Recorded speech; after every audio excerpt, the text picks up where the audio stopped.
gente, bienvenidos a la tercera parte del video del tema de series temporales. En el video pasado vimos lo que es la dependencia débil de una serie temporal y también vimos lo que es un proceso estacionario en covarianza y cómo se relacionaban estas dos características que necesitamos que se cumplan para derivar propiedades asintóticas del estimador, en particular la consistencia. Pues ahora vamos a ver cuáles son estrictamente los supuestos para que el estimador MCO de los beta del modelo, de las pendientes de la regresión, los coeficientes de la regresión, sean consistentes y cumplan con la propiedad de consistencia, además del insesgamiento, que es el que vimos en el primer video.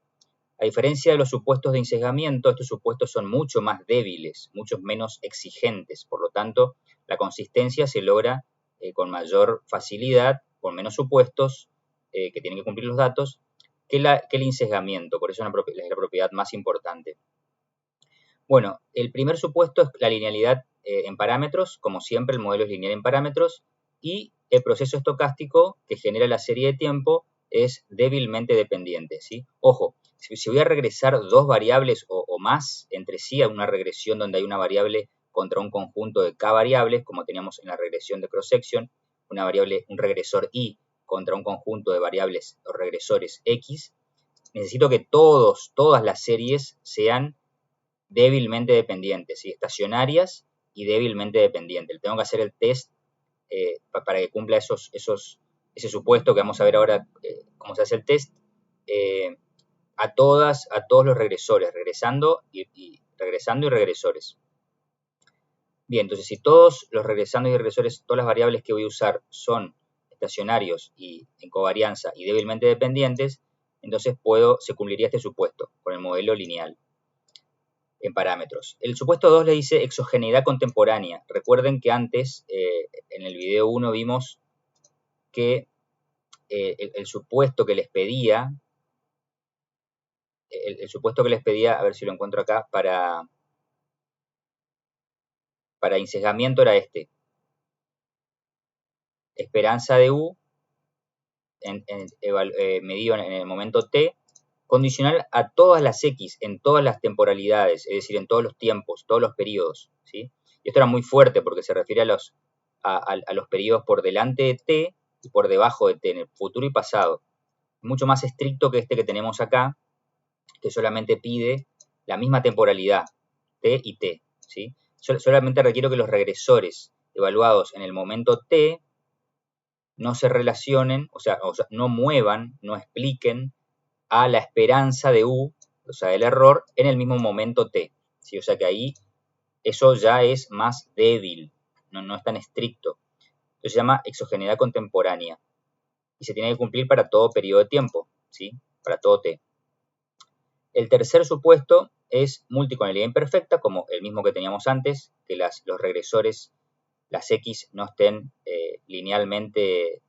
no sean linealmente dependientes, o sea, no haya correlación igual a 1. Y nada más. Con estos tres supuestos, tengo que el estimador MCO es consistente, ¿sí? Bien, exige menos que para la insesgadez, como recién dijimos. Pero aún este supuesto de esperanza contemporánea puedo flexibilizarlo más todavía y solamente requerir que la esperanza del error sea 0 y la covarianza entre x, tj, o sea, cada variable x del modelo, ¿sí? En la temporalidad t, no se correlacione con el error en la misma temporalidad, en el mismo periodo, ¿sí? Sería una covarianza o correlación 0 contemporánea, ¿no? En el mismo periodo de tiempo, para todos los regresores del modelo, con respecto al error. Bueno, esto es mucho más débil que esto. O sea, esta esperanza contemporánea igual a 0 implica estas dos cosas, pero al revés no es cierto. Esto no implica esto igual a 0. Básicamente esto de acá arriba excluye formas funcionales no lineales entre la esperanza de U y algún regresor, ¿sí?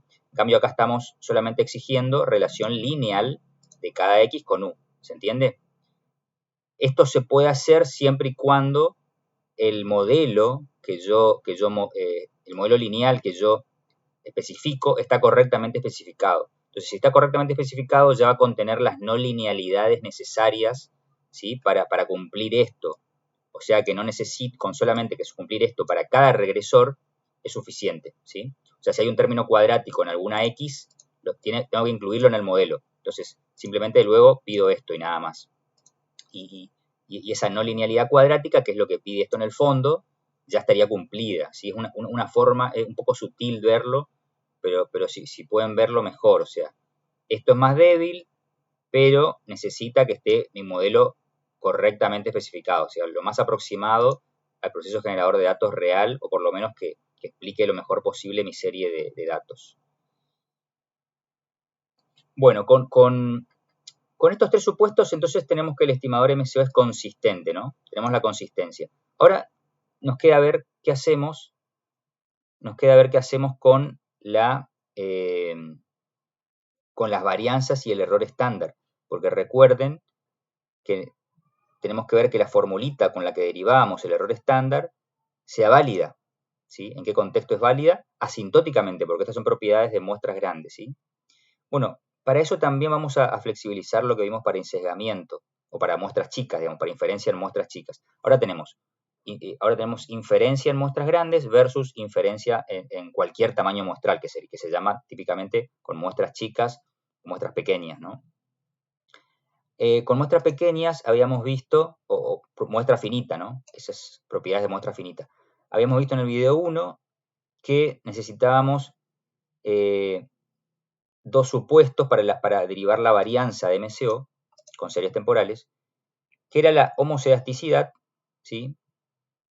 Y la no autocorrelación. Pero fíjense que tanto la homocedasticidad como la no correlación de los errores entre dos tiempos distintos, dos periodos distintos, están condicionadas por todas las X del futuro, del pasado y del presente, ¿sí? No es la contemporánea solamente. O sea que esto es muy, muy fuerte, ¿no? Ahora, para propiedades asintóticas, solamente vamos a pedirle la dependencia contemporánea, ¿sí? O sea, la varianza, el error en el tiempo t condicionada a las variables x en el mismo momento t, o sea, si contemporáneas, tiene que ser constante. Es decir, hay homocedasticidad contemporánea, digámoslo así, ¿no?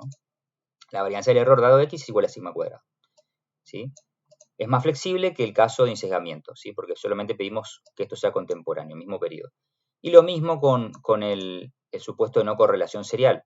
Podemos escribirlo como que la esperanza del producto de dos errores de diferentes periodos condicionados a las x de esas mismas temporalidades t y s que tienen estos errores, ¿sí? Sería una covarianza contemporánea, es igual a 0, ¿sí? Para t distinto de eso, obviamente. En la práctica esto se puede escribir directamente como está acá. Una covarianza o correlación entre dos variables, entre dos errores de diferentes periodos, igual a 0. ¿Está? Esto es suficiente. Entonces vemos cómo, además esto es mucho menos estricto, más flexible que lo que les pedíamos cuando hacíamos propiedades de muestra finita, ¿no? Para el insesgamiento y para la varianza, para la inferencia en muestras finitas. Entonces, para inferencia con muestras grandes o asintótica, es mucho más fácil de conseguir los supuestos. Con estos supuestos se obtiene también la normalidad. O sea, con estos supuestos, la formulita de la varianza de MCO y del error estándar de MCO, ¿sí? El estimador de MCO que vimos en el capítulo 2 y 3 de regresión simple y múltiple, es la misma, o sea, se aplica acá. Lo mismo que aprendimos en el capítulo 2 y 3, mi formulita para error estándar se aplica acá y es válido bajo estos supuestos, ¿sí? O sea que ahí no hay nada nuevo que aprender, salvo qué supuestos hay que cumplir para aplicar la formulita. Entonces, pero además, con estos supuestos, como vimos en el capítulo 5, en el capítulo también de Booldrich, capítulo 5 que vimos propiedades asintóticas, también de muestra finita, del estimador en cross-section de MCO, para datos de cross-section. Acá también el estimador con estos supuestos tiende a la normalidad asintótica, ¿sí? Se obtiene normalidad asintótica del estimador de MCO. Es decir que funcionan de vuelta todos los errores estándar calculados con la formulita que vimos antes, capítulo 3, ¿sí? Y el estadístico T y F serían, que son los que vimos. O sea, todos los estadísticos de prueba que ya vimos, con el mismo procedimiento que ya vimos, funcionan acá cuando la muestra es grande, porque hay normalidad asintótica. Es decir, no se necesita suponer de vuelta normalidad del error, ¿sí? Que si la tenemos mejor, como siempre decimos, cuando hay el error es normal, mejor. No hay que suponer que a medida que n aumenta, el error es normal, entonces el beta estimado de MCO es normal y el estadístico T es también normal, ¿sí? No hay que suponer ese contexto de muestra grande. Si el error es realmente normal. Ahora, cuando el error no es normal, no está todo perdido, como les dije, se puede aplicar teoría asintótica con una muestra lo suficientemente grande. Ustedes me dirán, acá es bueno recordarlo, que me dirán, bueno, pero ¿qué pasa si no tengo una muestra grande o estoy en duda? Bueno, siempre pueden simular con R el modelo y las condiciones bajo las cuales se pueden generar un proceso parecido al que tienen ustedes en la realidad, estimándolo y generándolo y simulándolo, y viendo cómo se comporta con diferentes tamaños muestrales, ¿sí? Lo simulan con el tamaño muestral que ustedes tienen, lo comparan con otros y ven también el sesgo que puede tener, el sesgo de ese tamaño muestral que puede haber, ¿sí? Porque recuerden que es un estimador consistente, pero que puede ser sesgado. En este caso, estamos hablando de evaluar la normalidad. Vean si tiende a lo suficientemente rápido con ese tamaño muestral a la normalidad, ¿sí? Simulan y ven si se distribuye los estadísticos de prueba, T, por ejemplo, si se distribuyen normales, ¿sí? Porque la distribución T, recuerden, converge a la normal en muestras grandes, que es esto. Bien, entonces, primero pueden hacer eso. Y segundo, supónganse que hacen eso y no les converge. Bueno, hay toda una literatura que se llama técnicas de remuestreo, donde la más conocida es Bootstrap, donde simplemente se aplica también a series temporales, se aplica al cross-section, corte transversal, yo creo que eso ya les dije, y también se aplica, por suerte, a series temporales. Es decir que para muestras finitas, sin que se cumpla la normalidad del error, se puede hacer inferencia válida con técnicas de remuestreo, ¿sí? Donde Bootstrap es la más conocida. Bueno, esto les digo para que sepan que todo va teniendo solución a medida que se avanza, ¿no? Y que queremos levantar supuestos. A veces los supuestos no se cumplen en la realidad, pero bueno, se pueden ir levantando con otras técnicas. Bueno, acá terminaría la diapositiva 2 que les había pasado, iremos a la diapositiva 3 de series temporales, que comienza con el tema de correlación serial. Acá vamos a ver cómo probar la existencia de correlación serial en el error, ¿sí? Recuerden que un supuesto para hacer inferencia correcta, para que la formulita de la varianza de MCO sea válida, el error no tiene que estar autocorrelacionado, ¿sí? Es decir, UT no debe estar correlacionado con U en un periodo distinto de T. Eso se llama correlación serial. Bueno, queremos ser capaces de probar, ¿sí? Así como la homocedasticidad también nos complicaba la inferencia, la estimación de la varianza, ¿sí? Esto también nos complica. Entonces queremos probarla, porque probando si hay o no correlación serial, puedo decir, bueno, si no hay correlación serial, aplico la formulita de varianza de MCO que ya vimos en el capítulo 3, y no pasa nada en la inferencia, ¿no? Hago todo igual.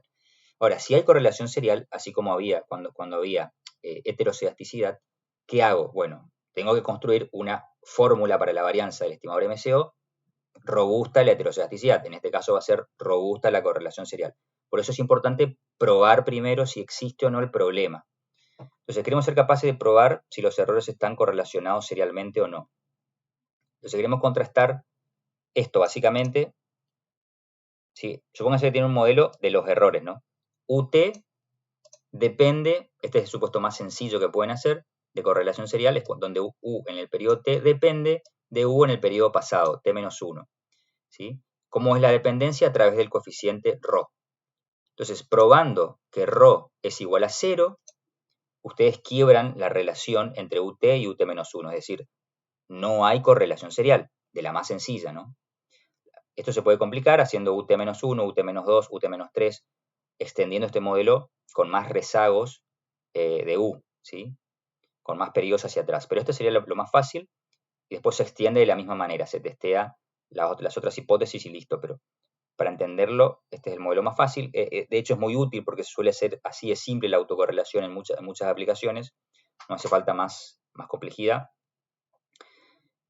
Entonces, bueno, queremos ver si ρ es 0 o no es 0. Si no es 0, tenemos el problema de autocorrelación. Entonces, y lo que queda de este modelo, UT contra su rezago, es el error. Un error que se distribuye de vuelta independiente, de forma independiente, idénticamente distribuida. Cada realización, observación de E, ese residuo, digamos, una vez estimado el modelo, va a ser un residuo, su valor es independiente de los otros valores y está distribuido de la misma manera. Si es normal, si este student siempre, digamos, siempre está igual distribuido. Con regresores estrictamente exógenos, ¿sí? Exogeneidad estricta, acuérdense que lo vimos en el video 1. La prueba es sencilla. O sea, cuando este modelo cumple con la exogeneidad estricta, que vamos a ver si la tenemos por acá, con esta esperanza, que es la propiedad de muestra finita, ¿no? Esperanza del error condicional a todos los regresores futuros del presente, futuro y pasado, ¿no?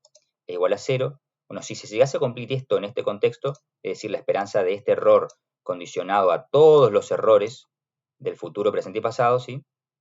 Entonces, esta prueba es muy sencilla de hacer, es decir, simplemente regresamos un estimador de UT, que serían los residuos del modelo, sobre sus retardos y usamos una prueba T-Student común y corriente como la que ya sabemos usar, ¿sí? Es decir, ¿cuál es el procedimiento? Ustedes tienen una serie, varias series de tiempo que quieren regresar, ¿sí? Entonces regresan y la serie de tiempo I del PBG, por ejemplo, contra X el desempleo, X una dummy una dummy de la década, como vamos a hacer nosotros en el script, en el do file de Stata, y lo que les queda es el error. Y ese error quieren ver si tiene autocorrelación. Entonces, a esos residuos, que son los estimadores del error, les dice acá que simplemente regresan los residuos, ¿sí? Cada residuo lo regresan contra su retardo. Es decir, van a construir una base de datos, lo hace el Stata, pero ¿qué hace en el fondo? Agarra la base de datos de todos sus residuos, ¿sí? Y las regresa contra otra base de datos que a cada residuo lo empareja con su retardo, ¿sí? Y hace la regresión. Es como tener dos variables, una y y otra x, donde y es ut y x es ut-1, y hace la regresión. Noten que ahí van a perder un dato en la muestra. Si la muestra original es de tamaño 100, como ustedes necesitan usar el retardo, ¿sí? La última observación de la muestra en el tiempo, la más vieja, no va a tener un retardo anterior porque ya no tienen periodos para atrás, ¿sí? Entonces, siempre que usen un lag, van a perder un dato en la muestra, el más viejo de la serie, el primero de la serie en el tiempo, ¿no? El primero en la secuencia temporal. Siempre, si tienen dos rezagos en el análisis, igual que acá, si ustedes ponen un rezago acá, pierden un dato, ¿sí? Si ponen dos rezagos, pierden dos datos, se les achica la muestra, ¿no? Si era 100 y pierden un dato, le quedan 99, si pierden dos datos con dos rezagos, les quedan 98 y así sucesivamente. Entonces, bien, es una pavada porque tienen los residuos del modelo estimado originalmente y regresan el residuo en T contra su residuo en el periodo anterior. Y listo, testean si la hipótesis que les tira el Stata por defecto de significatividad del coeficiente con el estadístico T que les tira el Stata, ¿sí? Eso es lo que harían en el Stata la prueba si se cumple con la exogeneidad estricta de este error, ¿sí? Con respecto a U. Bueno, pero si los regresores no son estrictamente exógenos, lo cual es lo más común, es decir, la esperanza de UT, ¿sí? Con respecto a X es distinta de 0, ¿tá? O sea que, digamos, no son estrictamente exógenos acá. Esto no es tan fácil de ver, pero piénsenlo. Cuando el error UT no es estrictamente exógeno, ¿sí? Entonces les dice que UT-1 y ET, estos dos, que es lo que yo le decía acá, la esperanza de esto condicionado a este, que sería el regresor, ¿sí? Ya no va a ser igual a 0. ¿Tá? Es lo que les dice ahí. UT-1 y ET estarán correlacionados al depender ambos de las X, ¿sí? O sea, no van a ser independientes en media. La esperanza de ut menos 1, perdón, la esperanza de t condicionada a ut menos 1 no va a ser 0 o no va a ser constante, porque ambos dependen de x. Si piensen eso, piensen por qué esto y esto dependen de x. Bueno, esto es fácil ver que pueden depender de x cuando no se cumple la exogeneidad estricta, ¿no? Porque acá cualquier periodo de x, si no se cumple esto, quiere decir que cualquier periodo de x puede afectar ut menos 1. Algún periodo de x afectaría esto.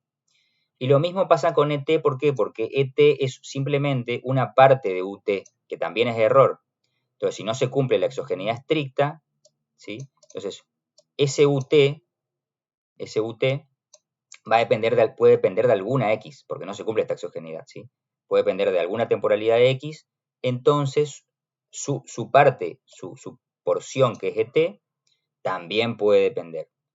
O sea que ahí estamos complicados. ¿Sí? No se puede hacer simplemente la regresión de los residuos como dice acá y usar un estadístico T común. Entonces, ¿qué hacemos ahí? Bueno, acá les dice, la prueba T no funcionará, ¿sí? No es válida, digamos. Habrá entonces que regresar los residuos sobre sus retardos más todas las X, es decir, quiere decir que además de poner UT regresado contra su retardo, ¿sí? UT-1 u otros retardos que necesiten, si la colinealidad, digamos, la correlación serial es más compleja. Además tienen que incluir acá en la regresión todas las variables X del modelo como regresores. Y con eso solucionan, porque claro, el problema es que justamente las X te están moviendo U, ¿sí? Las X de una temporalidad futura o pasada, lo que sea, te mueven la U actual. Entonces, y la U rezagada en un periodo, que están acá. Esta y esta. Entonces, al meterlas en el modelo, ceteris paribus, o sea, las mantenés constantes a las X, listo, no te están entorpeciendo el análisis, porque no están moviendo a la vez ET y UT-1. Bueno, piénsenlo, esto no es fácil de entender a primera mano, pero bueno, esa es la lógica de por qué entonces incluimos todas las X en la regresión, ¿sí? Para estimar esto, pero controlando por las X, ¿sí? Entonces les dice, regresamos todos los residuos sobre sus retardos más todas las X. La inclusión de las X permite a cada XTJ estar correlacionada con UT-1. Estamos controlando, eso decía, al meterlas todas las X en esta regresión, acá de este lado, permitimos que estén correlacionadas con UT-1 y entonces controlamos, o sea, le sacamos a este ρ, parcializamos, ¿sí? Le sacamos el efecto, el sesgo, por omisión de las X. Al meter las X, dejamos el efecto puro de UT-1 sobre UT, ¿sí? O sea, lo estimamos correctamente ρ, que es lo que queremos para testear la autocorrelación, ¿no? Es lo que dice acá, al meter las X, permite a cada XTJ estar correlacionado con UT-1, por lo que no se necesitará el supuesto exogeneidad estricta, ¿sí? Bueno, solamente se necesitará exogeneidad débil. Bueno, se puede probar correlación serial de tipo ARQ. Esta que está acá es de tipo AR1. ¿Ven? Correlación serial AR1 porque hay un solo rezago de UT. Esto es autorregresivo de orden 1, acuérdense.